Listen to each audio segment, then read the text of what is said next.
이렇게 말씀하고 있고, 그 다음에 이제 고린도 교회가 회개하고 좀 돌아서서 범죄한 자를 치리 징계했는데 이제 그들을 용서해줘라, 사랑으로 저 교회를 다시 잘 세워나가라 하는 그런 내용이고요. 그 다음에 이제 이 그리스도의 향기의 직분을 잘 감당할 수 있는 자는 어떤 자인가? 그러니까 사도의 직분, 또 복음 전도자의 직분은 그리스도의 향기를 나타내는 직분인데, 그것을 어떠한 사람들이 감당할 수 있는가? 뭐 그런 내용 이렇게 되어 있습니다. 여기 1절은 거기 앞에 1장 23절 4절에 이어서 계속 이어지는 말씀이죠. 왜 바울이 고린도 교회에 직접 오지 않고 와가지고 뭐 예를 들어서 바울에 대해서 지금 여러 가지 의혹들이 많은데 그런 거에 대해서 직접 본인이 해명을 한다든지 뭔가 직접 와가지고 해야지 왜 오지 않냐, 뭐 여러 가지 이제 바울을 공격하는 이제 그런 것들에 대해서 왜 계획이 자꾸 변경이 됐냐, 이런 거에 대해서 바울은 앞에서도 말씀했는데, 여기서도 지금 고린도에 직접 지금 가는 것은 유익이 없기 때문이라고 그랬습니다.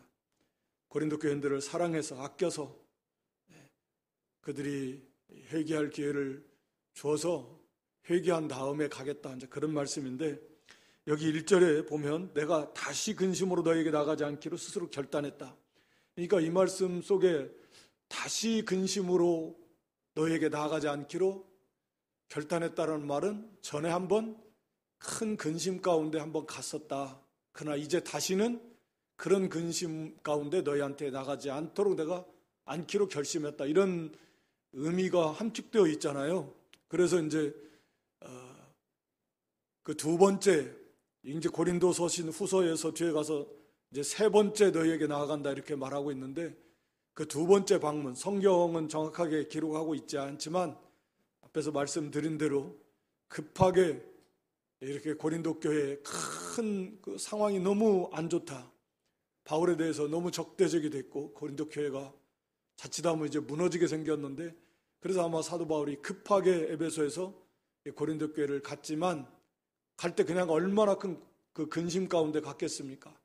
고통 속에서 큰 근심과 고통을 가지고서 이렇게 나아갔었는데, 그러나 이제 결과가 좋지 못했다. 정확하게 뭐 어떤 일이 있었는지는 알 수 없지만 아마도 이제 여기 오늘 본문과 뒤에 가서 보면 뭐 상당히 그 사도 바울을 대적한 그런 사람이 있었다라는 걸 이제 어느 정도 유추는 할 수 있을 것 같습니다. 하여튼 사도 바울이 더 이상 거기에 있을 수 없어서 다시 이제 돌아온 상태고, 그러면서 이제 이 서신을 쓴 거죠. 그래서 다시 내가 근심으로 너희에게 나아가지 않기로 결단하고, 그래서 거기 2절 3절에 내가 너희를 근심하게 하면, 근심하게 한다라는 것은 가서 바울이 그들의 죄에 대해서 하나님 주신 권위를 가지고 책망을 하게, 또 하나님의 역사가 어떻게 나타날지 모르잖아요. 오늘날하고 달리 사도시대엔 하나님께서 그런 뭐 아나니아 삽비라 같은 경우도 있었고, 하나님께서 사도 바울을 통해서 엄하게 책망하고 징계하면 그들이 큰 근심과 슬픔에 잠기게 될 것이다. 그러기 싫다라는 거죠. 예를 들어서 뭐 가서 회초리를 때려 막 종아리가 맞으면 막 톡톡 붉어지고 막 피가 나고 막, 그거 보면 얼마나 그 때리는 부모의 마음이 아프겠어요. 그렇게 되기 전에 잘못했다고 막 다시는 안 그러겠다, 용서하면 그렇게 때리지는 않을 거 아니에요. 그런데 끝까지 이게 잘못했다고도 안 하고 잘못도 모르고 뭐 어떻게 바로 잡으려면 매로 잡아야 되는데, 잡는다는 표현이죠. 매로 때려야 되는데, 그럴 때 그러면 너무너무 아픔. 마칠 것과 같다. 고린도 교회가 회개하지 않은 상태에서 바울이 가면 이제는 하나님의 주시는 권위로 교회를 바로 세우려면 그들을 엄하게 책망하고 치리하고 징계해야 되는데 하나님의 역사가 어떻게 나타날지 모르는데 그건 전체적으로 교회가 큰 근심과 슬픔에 잠기게 된다라는 거예요. 그러기 싫다 바울은. 그런 거죠. 사랑하니까. 그래서 그들이 회개할 수 있는 기회를 지금 기다리고 있다.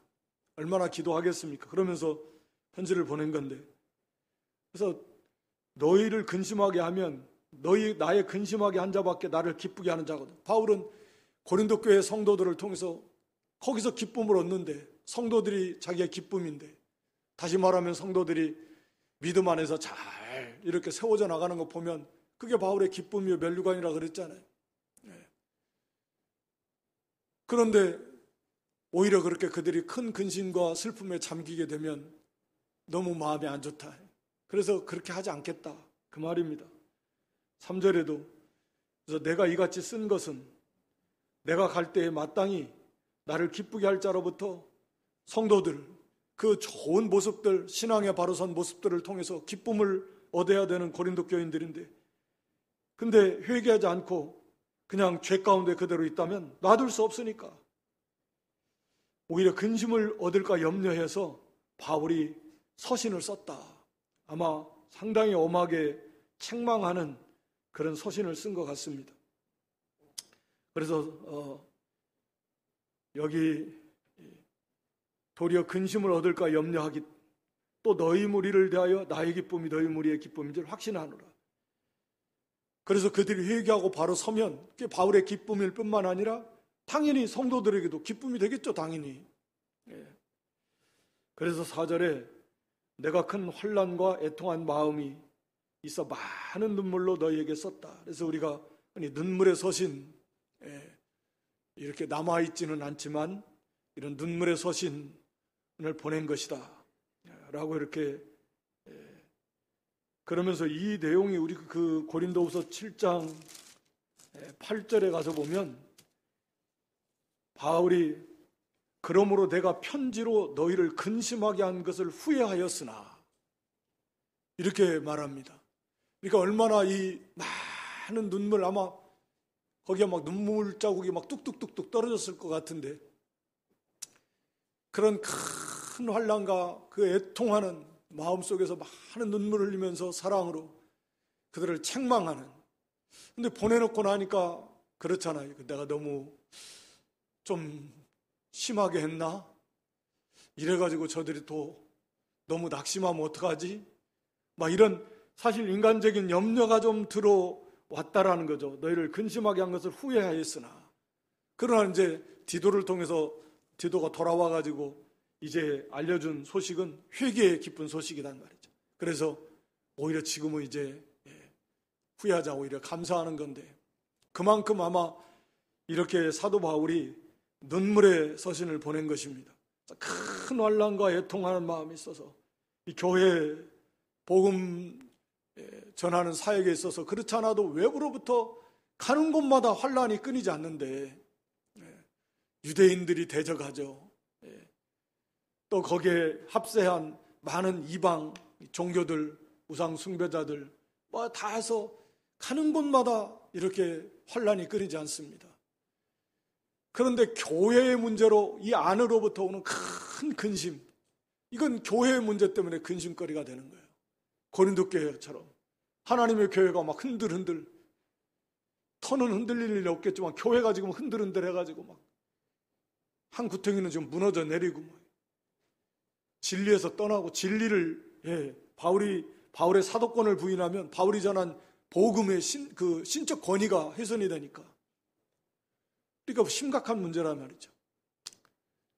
너무너무 그런 근심거리가 되고 고통이 되고 그래서 큰 애통하는 마음 그러니까 육신적으로 또 마음적으로도 바울이 큰 고난 받으면서 너무너무 이렇게 슬퍼하면서 애통하면서 그런 많은 눈물로 너에게 썼다. 그 목적은 말한 대로 너희를 결국 근심하게 하려고 하는 것이 아니다. 책망 그 자체가 목적이 아니라는 거죠. 그들의 죄에 대해서 잘못에 대해서 엄하게 책망했을 건데 그 자체가 목적이 아니라 뭐 다 그렇죠. 결국 징계의 목적은 회개하고 바로 서게 하는 것이죠. 그게 징계의 목적입니다. 징계 자체가 목적이 아니라. 그래서 너희를 사랑한다. 내가 너희를 향하여 넘치는 사랑이 있음을 너희로 알게 하려 하노라. 그래서 그들이 깨닫고 회개하고 돌이키면 바울의 본심을 바로 알게 될 거예요. 뒤에 가서도 이제 이런 표현을 해요. 바울은 우리 사랑하지 않는다. 이렇게 비방을 하는 거예요. 사랑은 무슨 사랑이냐. 그래서 바울은 이제 거기에 대해서 변호하는데 여기서도 마찬가지. 너희를 사랑한다. 넘치는 사랑. 너희를 향하여 넘치는 사랑이 있음이 너희를 알게 하기 위해서 사랑으로 이렇게 눈물의 책망의 서신을 너에게 보낸 것이다. 지금 고린도 후서를 기록하면서 아직도 가지 않잖아요. 세 번째 방문을 하지 않는데 이 서신 고린도 후서를 이제 회개한 고린도 교회를 향해서 지금 보내는 거예요. 그리고 이제 곧 가겠다. 내가 세 번째 방문하겠다. 그때까지 아직도 회개하지 않은 자들이 있으면 빨리 회개하라. 그때 가면 그때는 이제 용서하지 않는다. 그때까지도 회개하지 않는다면 어쩔 수 없는 거죠. 그래서 넘치는 사랑으로 이렇게 서신을 썼습니다. 이게 하나님의 교회, 하나님의 마음일 것이고 예수님의 마음일 것이고 또 우리 모두의 사도처럼 하나님의 나라와 그런 그 하나님의 교회에 대한 이런 마음, 당연히 그 성도를 향한 마음이겠고, 그래서 그것이 잘못되어 나갈 때 반대로 이렇게 애통하면서 슬퍼하면서 안타까워하면서 눈물을 흘리면서 우리가 기도할 수 있는 그런 사랑이 있어야 될 것이고, 교회가 잘 되어 나갈 때 그게 기쁨이 될 것, 그보다 더 기쁠 일이 어디 있겠습니까? 이게 동시에 우리의 기쁨, 나의 기쁨이고 너의 기쁨이고 하나님 기뻐하시는 일이고, 교회가 잘못되어 나갈 때 그거 안타까워요. 그게 예수님의 마음이에요. 애통하면서 눈물 흘리면서 기도하면서 또 엄하게 또 책망할 건 책망하는 이제 그런 것이 하나님 앞에 바로 된 것이다 라고 하는 것입니다. 그래서 지금 바울은 지금 가지 않았다는 거고, 이 사랑, 교회를 위한 사랑. 5절에 보면 근심하게 한 자가 있었을지라도 나를 근심하게 한 것이 아니요 어느 정도 너희 무리를 근심하게 한 것이니. 그러니까 이 말씀 보면 나를 근심하게 한 것이 아니다. 사실은 이 말씀 속에는 사도 바울을 심히 근심하게 했다라는 거죠. 근심하게 한 자. 그러니까 이건 한 사람, 아마 가장 앞섰던 대적했던, 사도 바울을 대적했던 그 우두머리 정도 되는 사람인 것 같은데, 그렇게 근심하게 한 자 있었을지라도 바울은 지금 그것을 나를 근심하게 한 것이 아니, 어느 정도 너희 무리를 근심하게, 전체 교회의 근심거리다. 바울을 사실은 근심하게 바울을 대적했지만 결국은 그것은 교회의 공동체니까 교회의 근심거리가 된 것이고, 어느 정도라는 이런 좀 이렇게 유화시켜서 표현한 것은 여기 바울이 말한 대로 내가 너무 심하게 하지 아니하려. 사실은 굉장히 심한 아마 대적을 했던 것 같은데, 그래서 근심할 수밖에 없는 그런 상황이었지만 어느 정도다 이렇게 표현해서 그 사람을 배려해 주는 것. 어느 정도. 보통 우리는 반대 성향이 있는 거죠.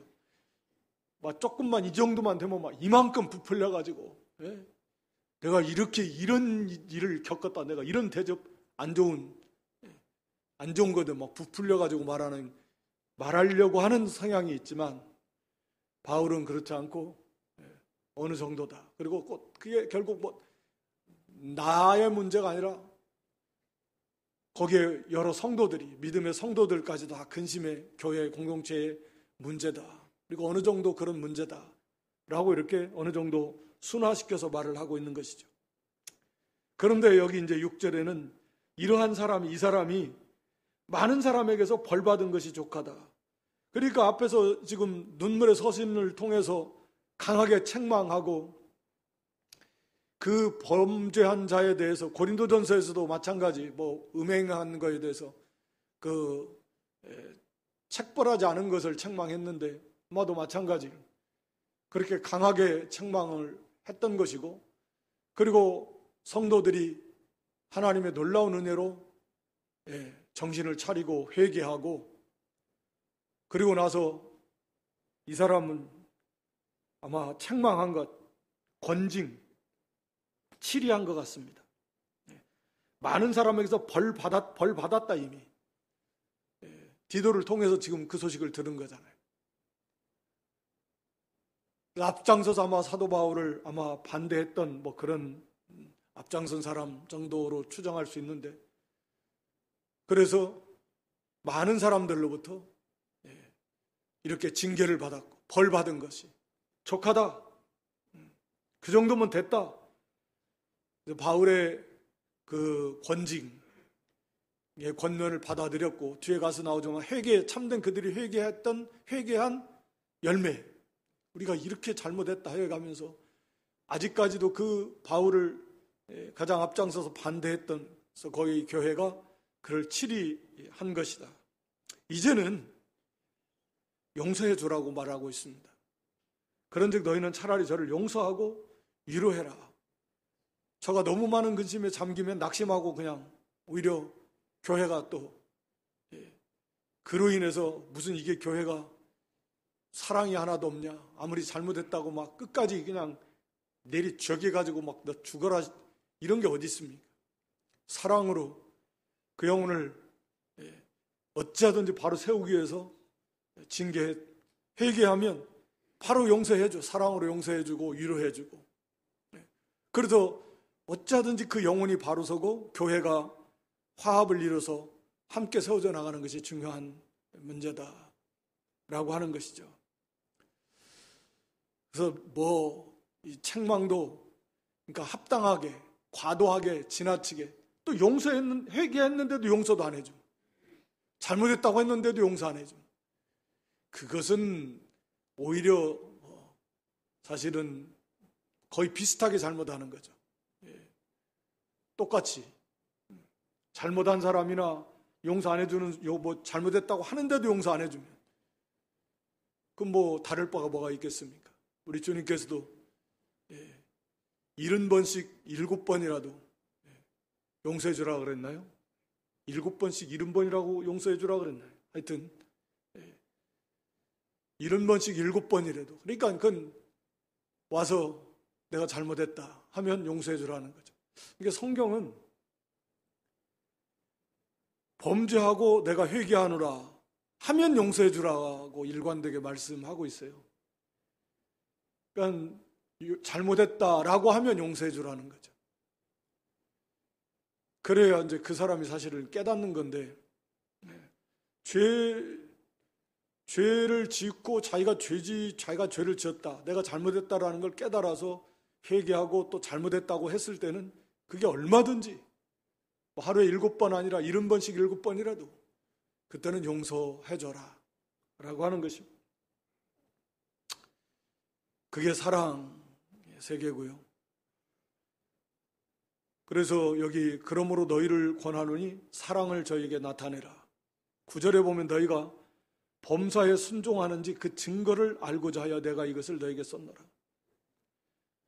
범사에 순종하는지 그 증거를 알고자 해서, 지금 이제 고린도 교회가 회개하고, 전에는 지금 사도 바울 미혹돼가지고 사도 바울을 막 반대하는 사람들이 막 일어나고 거기에 합류하고, 그래서 바울이 사도가 아니다 라는 둥 그리고 말을 들었겠어요? 당연히 안 들었겠죠. 디모데도 보내고 디도도 보내고 서신 그 전에 바울도 방문하고 안 보내요. 고린도전서도 보내고, 그래도 그들이 잘 안 들었지만 이제 정말 그들이 회개하고 참으로 회개하고 바로 섰다고 하면 그 증거가 사도의 말에 순종하는가, 그게 진짜 바로 된 참된 믿음에 선 회개한 바른 증거가 되지 않겠습니까? 사도의 말은 곧 그게 하나님의 사도, 그리스도의 사도인데 그게 하나님께, 하나님의 말씀에 순종하는 거니까 믿음이 바로 서는 것이죠. 그래서 너희가 범사에 순종하는지, 이걸 순종하면 범사의 다른 일에도 순종할 하나의 증거가 된다. 회개하고 바로 선 증거가 된다. 내가 이것을 너에게 썼노라.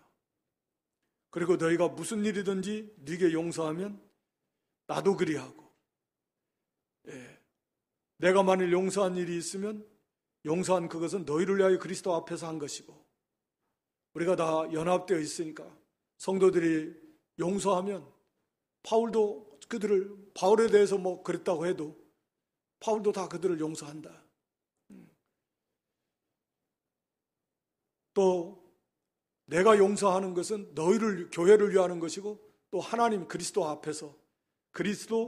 앞에서 하나님 앞에 인정받는, 하나님이 인정하시는 하나님의 뜻 안에서 이루어지는 것이다 라고 하는 거죠. 땅에서도 매이면 하늘에서도 매이고, 땅에서도 풀면 하늘에서도 풀고, 다시 말하면 그게 합당하게 하나님의 말씀에 맞게 책벌하고 해벌할 때는 하나님께서도 거기에 인정해 주신다. 이게 중요한 문제입니다. 하나님께서 그것을 인정해 주시겠다. 그러니까 교회가 하나님이 주신 권위를 가지고 하나님의 말씀에 맞게 합당하게 사랑으로 징계했을 때는 하나님께서도 그것을 인정해 준다. 또 회개한 그 증거를 보고 용서해 줄 때는 하나님께서도 또 풀어주신다. 하나님께서도 용서해 주신다. 라고 하는 것입니다. 그래서 11절에는 이는 우리로 사단에 속지 않게 하려면, 사단의 계획을 우리가 바로 알아야 돼. 좌우나 우로나 치우치면 그래요. 잘못했는데 잘못했지만 그래서 적당한 징계는 필요하는데 그게 과하면 안 된다. 회개했는데도 용서 안 해주면 안 된다. 그러면 그 사람은 어떻게 되겠어요? 오히려 더 삐뚤게 나오고, 이 정도면 자기가 볼 때는 내가 잘못했어, 이 정도면 용서해 줘야 되니, 이게 뭐 교회가 사랑 말로는 해놓고는 이런 것도 용서도 안 해주고, 그러면서 오히려 더 삐뚤어 나가고 교회를 더 대적할 수 있고 비방할 수 있고 비방거리가 돼. 교회가 더 손해가 나게 된다. 또 반대로 잘못했는데도 책망을 안 하고 책벌 안 하고 나가면 결국은 뭐 그래도 괜찮은가. 그래가지고 또 삐뚤어 나가. 기쁨은 기쁠 때 잘 이렇게 부추겨가지고 교만해가지고 믿음에서 떠나게 하고, 어려운 일 당하면 또 그걸 또 확 낙심시켜가지고 또 믿음에서 떠나게 하고, 사탄은 하여튼 할 수만 있으면 믿음에서 떠나게 하려고 하는 게 사탄이에요. 그러니까 너무나 양극단으로 치우치면 안 돼. 언제나 말씀에 입각해서 사랑이 바탕이 돼가지고 합당하게 이렇게 징계도 합당해야 되고, 또 용서해주고 사랑으로 위로해주고 함께 세워져 나가야지. 이게 문제예요. 한국교회는 지금 책벌이 없는 게, 권징이 없는 게 문제인 거죠, 사실은. 치리하지 못하는. 치리하면 다 가버릴 것 같으니까 교회가 여기만 있나? 간다. 이게 지금 문제예요. 그러니까 이제 교회는 더 어지러워지게 되는 거겠죠. 여기 12절에 보면 내가 그리스도의 복음을 위하여 들어와야 이르매 주 안에서 문이 내게 열렸으므로 내가 내 형제 디도를 만나지 못하므로 내 심령이 편치 못하여 저희를 작별하고 마게도냐로 갔느라. 그러니까 지금 디도 편에 이 서신을 보내서 지금 고린도 교회로 보냈습니다. 상황이 지금 심각하니까 눈물의 서신을 아마 보낸 것 같습니다. 그래서 전해주고 지금 고린도 교회 형편을 지금 디도가 와서 지금 어떻게 됐나? 받고 좀 회개했나? 아니면 여전히 지금 잘못 나가나? 지금 이것은 알고 싶은데 그걸 아마 드로아에서 만나기로 했던 것 같습니다. 그래서 에베소에 있다가 드로아로 갔는데 거기에 하나님이 드로아에서 디도를 만나고자 하는 목적도 있었지만 언제나 복음을 전하고자 하는 목적도 있으니까 그 사역, 그 삶의 목표니까. 그러니까 문을 열어줬어요. 하나님께서 주 안에서 문이 내게 열렸어요.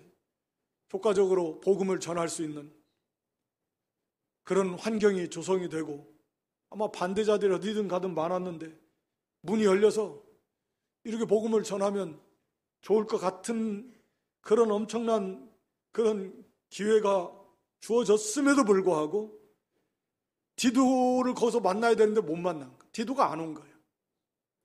그러니까 이 디도가 더 상황이 악화됐나. 그러니까 아무리 성령에 충만한 사도 바울이라도 하나님이 무슨 신비하게 다 알려주고 그런 거 아닙니다. 예. 기도 깊이 해가지고 하나님 됐나요? 안 됐나요? 이런 거 아닌 거죠. 예. 그래서 디도를 통해서 알아봐야 되는데 디도가 아직 안 오는 거 보니까 이게 또 뭐가 문제가 지금 더 악화가 돼가지고 안 오나. 그러니까 막 너무 걱정이 되는 거예요. 예.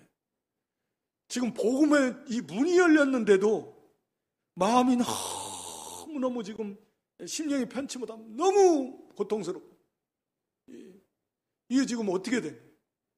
디도를 만나야 되고 이 고린도 교회 지금 상황을 알아야 되겠는데, 복음을 전하는 것도 중요한데 이미 세운 교회가 지금 이게 지금 주님의 피로 값주고 사신 교회가 흔들흔들하고 있는데 이게 얼마나 이게 지금 심각하고 큰 문제인가. 그래서 작별을 고하고 지금 마게도냐로 좀 더 이 고린도에 가까운, 드로아에서 고린도 쪽으로 더 치우친 마게도냐가 바로 고린도 윗지역이 마게도냐 아닙니까? 그쪽으로 간 거예요. 디도를 향해서 가는 거예요. 디도가 그쪽으로 드로아로 올라오면 마게도냐를 지나서 와야 되니까. 그러니까 그리 마주 나아가서 좀이라도 더 빨리 디도를 만나려고. 그러니까 얼마나 지금 고린도 교회를 향한 사도 바울의 마음이, 그 상태가 어떤지를 알 수 있는 거죠. 복음의 전도의 문이 열렸는데도 바울이 그거 놔두고 지금, 그리고 디도를 만나기 위해서 마게도냐로 막 나아가는 거예요. 이제 여기서는 여기까지 말을 하고 7장에 가서 보면 거기서 또 이제 그 내용이 다시 7장 5절부터인가요? 다시 이제 이어서 말을 합니다. 거기 5절에 가면 우리가 마게도냐에 이르렀을 때도 우리 육체가 편치 못하고 사방으로 환난을 당하며 밖으로 다툼이 안오는 두려움이나, 그러나 거기서 비천한 자를 위로하시는 하나님이 디도를 오므로 그 디도를 만나고 디도가 가지고 온 그 고린도 교회의 그 기쁜 소식, 그들이 회개하고 바로 섰다는 그 정말 그 놀라운 위로의 소식, 그걸 가지고 거기서 바울이 큰 게 위로를 받고 감사와 기쁨이 넘치는.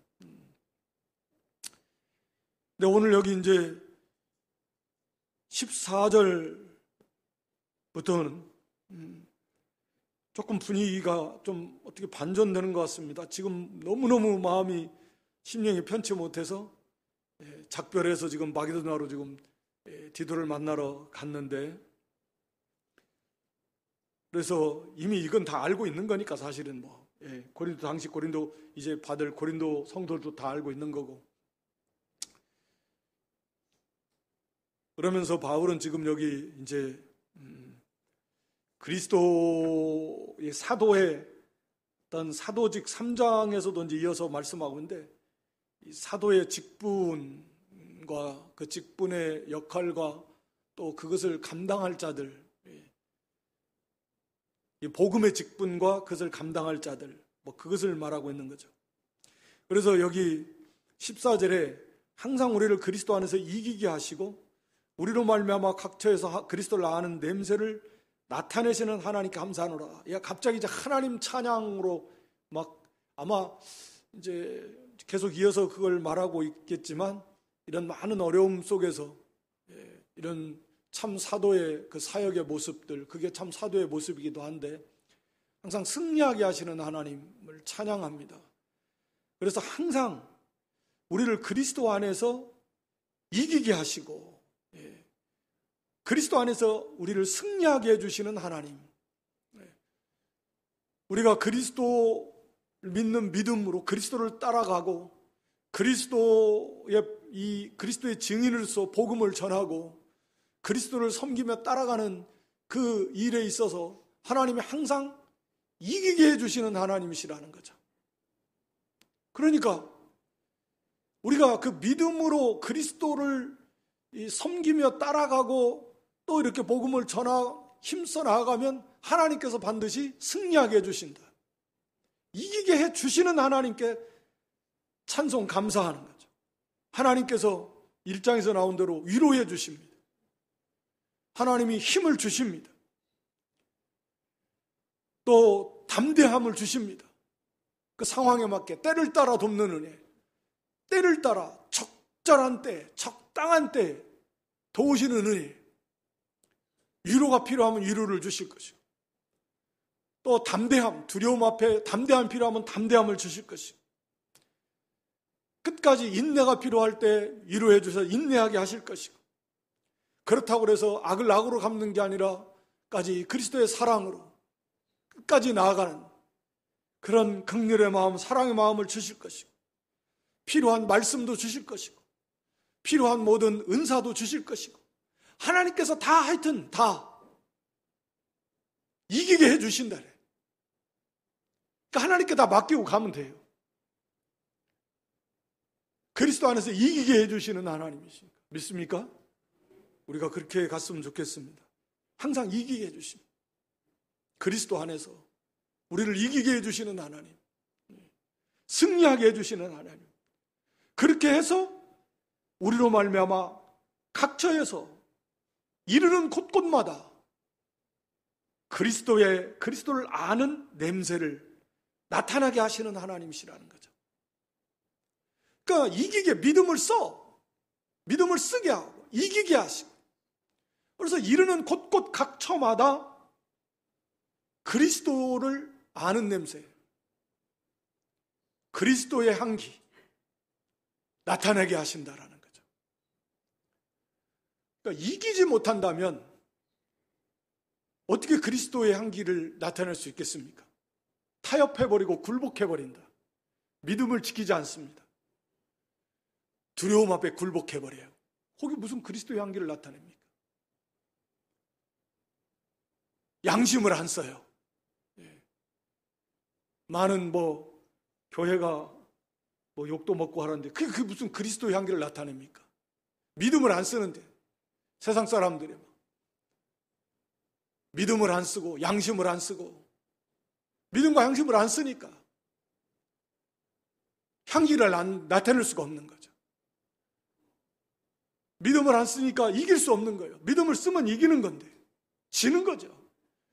그러니까 그리스도 안에서 우리가 그리스도를 의지하고 믿음으로 나아가면 이기게 해주는데 싸우질 않고 그냥 굴복을 해버려요. 지금 오늘 설날이어서 아마 아침에 안 믿는 가정들은 제사 명절 때만 되면 하나님의 진노를 높이 쌓는 것 같아요. 추석 때가 됐든 추석 때는 보면 전국 묘 없는 데가 없는데 전국에 갔다가 다 모든 백성들이 다 우상 제사 설날 되면 또 각 집집마다 다 하나님의 진노를 켜켜이 쌓는 것이. 근데 하여튼 간에 이 믿음을 거기서 지키면 그게 어떤 냄새가 됐든 하나님이 이기게 해주시고 그리스도를 아는 냄새를 알게 그 향기를 나타내게 하는데 믿음을 안 써버린대. 싸우지 않고 그냥 굴복해버리고 그건 지는 겁니다. 타협하면 지는 거.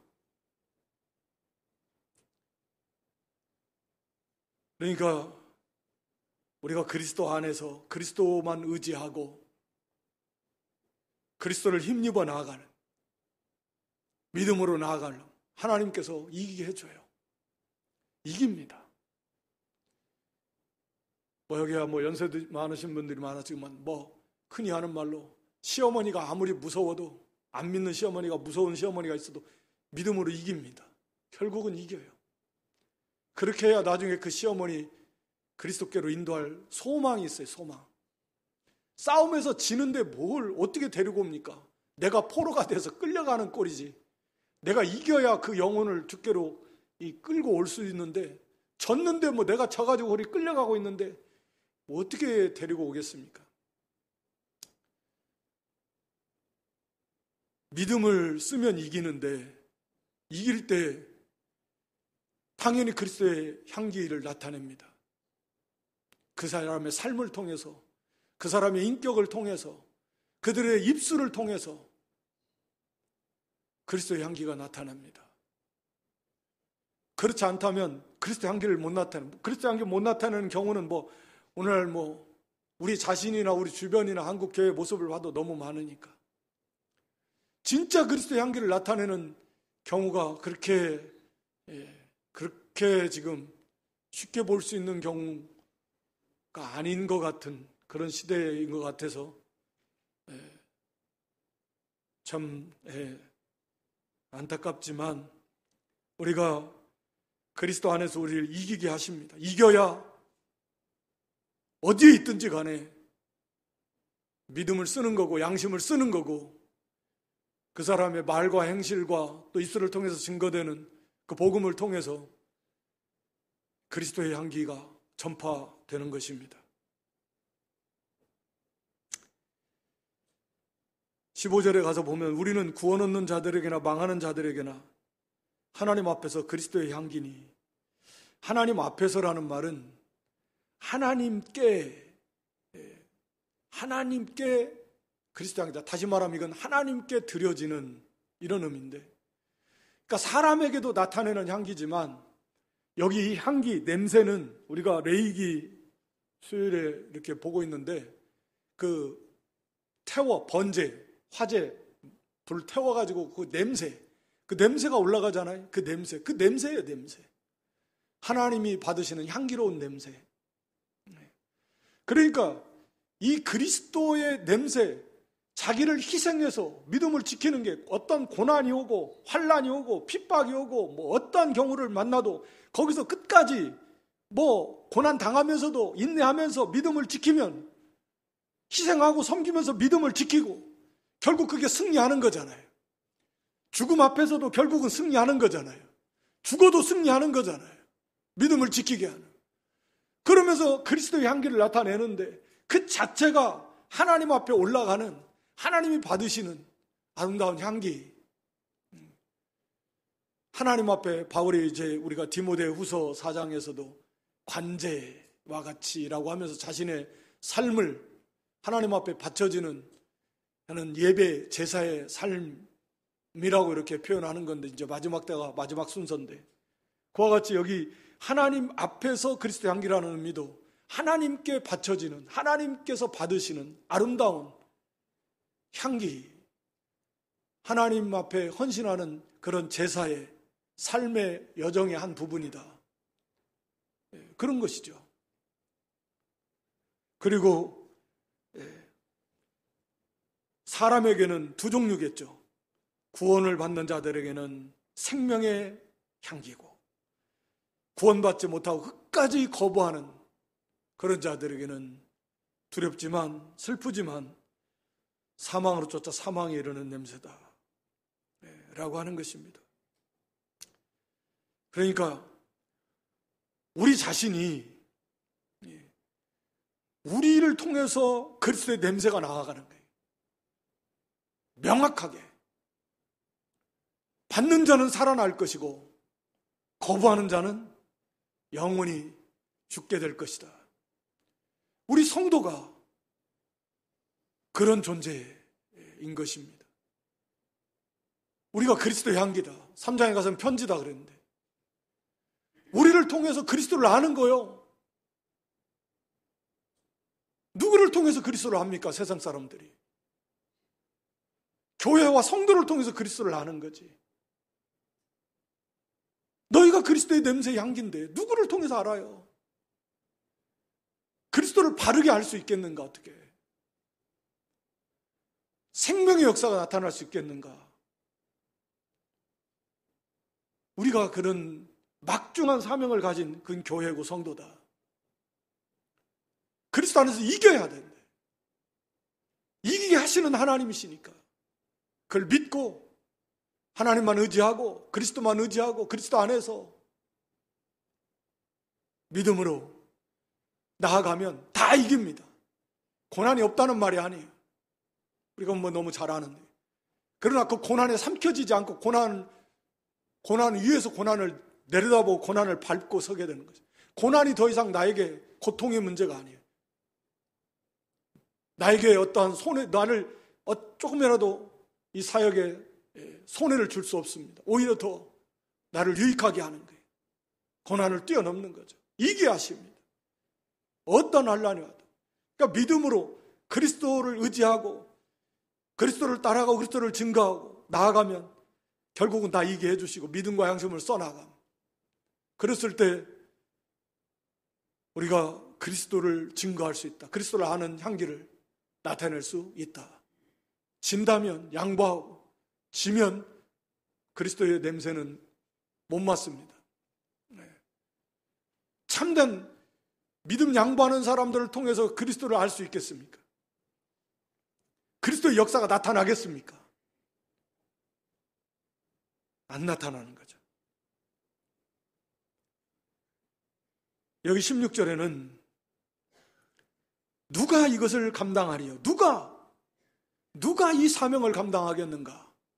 이 막중한 사람을 살려내는, 그걸 거부하는 자가 망하는 건 어쩔 수 없지만 그 생명 살려내는 이 막중한 사명을 누가 감당하겠는가? 17절이죠. 우리는 수다한 사람, 많은 사람들이 당시에 하나님의 말씀을 혼잡하게 했다. 여기 혼잡하게라는 단어의 문자적인 의미는 이 장사하는 사람들이 뭐 이렇게 포도주에다 물을 섞어서 진짜에다 가짜를 섞어가지고 양을 늘리는 이 과일 파는 사람들이 겉에다가는 맨 위에다가는 좋은 거 놓고 속에다가는 막 상하고 안 좋고 막 이런 거 놓고 옛날이나 지금이나 다 부패한 인간들이 다 그런 건 아니지만 그것을 나타내는 단어라고 합니다. 그러니까 겉으로는 좋은 과일을 맨 위에다 올려놓고 속에다가는 안 좋은 것들 놓고 속이는 거죠. 이게 한마디로 하나님의 말씀 가지고 이 수단을 삼아서 자기 이익을 보는 탐욕에 물들어가지고 많은 사람들이 여기다 뭐 철학을 섞고 인간의 재미를 섞고 또 뭐 과학을 섞고 사람들이 듣기에 막 재밌고 막 이런 것들 말씀에다 섞고 또 거기에다가 변질시켜가지고 인간의 이성에 호소하는 합리적이처럼 사람의 인간의 어떤 이성에 딱딱 맞아야 되는 하나님 말씀 인간의 그 중생하지 않은 사람이 들어도 그 인간의 이해력을 가지고 고개를 끄덕일 수 있을 만한 그렇게 말씀을 갖다가 변질시키고 사람들이 다 듣기에 좋아할 만한 그렇게 변질시키는 장사꾼들처럼 그런 말입니다. 당시에 많은 사람들이 수다한 사람들 그런 사람들 거짓 사도들 거짓 교사들이 있었다라고 하는 거죠. 그 사람들처럼 하지 않는다라는 거. 이 사명을 감당할 사람들은 그런 자들이 아니래. 지금 고린도 교회도 그런 자들이 들어와가지고 지금 교회를 이렇게 어지럽혔는데 누구냐? 곧 순전함으로 순수한 하나님의 말씀을 변질시키지 않는 그런 순수한 하나님의 말씀을 하나님께 받은 것 같이라는 말은 하나님께 받지 않았는데 마치 받은 것처럼이라는 단어가 아니라 하나님께 받은 자답게 하나님께로부터 그 말씀을 하나님께 받아야 된다는 거죠. 하나님께 말씀을 받아서 그리고 하나님 앞에서 그리고 그리스도 안에서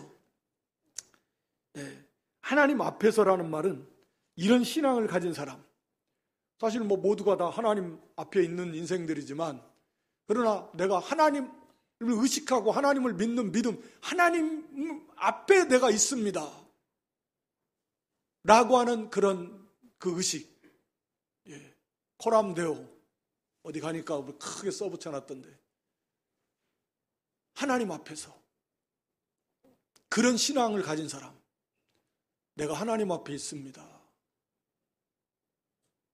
그리고 그리스도 안에서 믿는 성도는 다 그리스도 안에 있죠. 연합되어 있고. 그렇지만 이 말씀을 이해하기는 정말 그리스도 안에서 완전하지는 않지만 그렇게 살아가는 사람, 그리스도를 믿는 그런 믿음으로 사는 사람, 그 그리스도 안에서 거하면서 그렇게 살면서, 그러니까 말과 행실이 일치가 돼야지. 아니, 복음은 전하고 가서 복음을 예수 믿으면 참 좋습니다 하는데 그 안은 보면 인상이 막 근심 걱정이 잔뜩 묻어가지고 있으면서 예수를 믿으면 참 좋습니다 하면 그게 향기가 되겠나요? 서로 사랑합시다 말을 전하면서 막 그냥 사랑은 맨날 싸우고 다투고 막 이러면서 사랑합시다 하면 그게 되겠냐 말이에요. 그리스도 안에서라는 말은 실제로 그렇게 그리스도 안에 머물면서 그렇게 살면서, 비록 완전하진 않지만이라고 그랬습니다.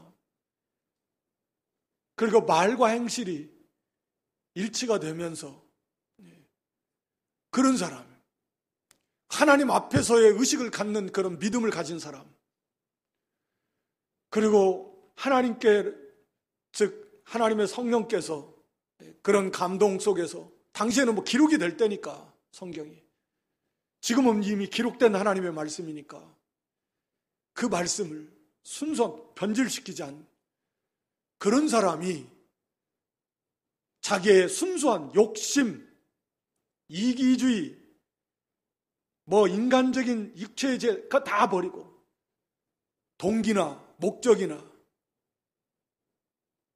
모든 것이 순수하고 하나님의 말씀을 순수하게 변질시키지 않고 그런 하나님 앞에서 있다라고 하는 의식을 가진 믿음과 그리스도 안에서 실제로 머물며 살아가는 그런 믿음을 가진 사람들이 이 사명을 감당할 수 있다 라고 하는 것입니다.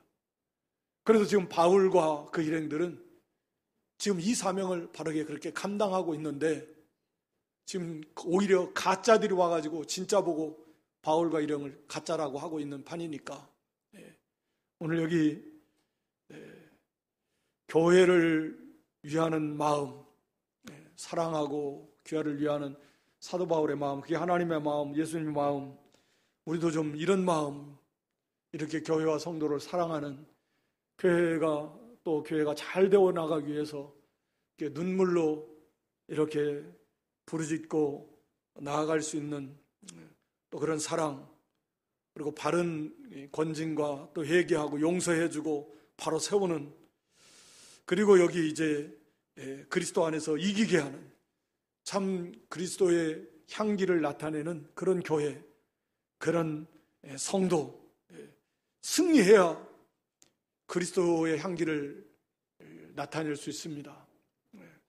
이게 정말 사람을 살리는 것은 교회와 성도를 통해서 하나님 살리시는데, 이 참 그리스도, 참 냄새를 나타내지 못하면 그걸 구원해낼 수 없다.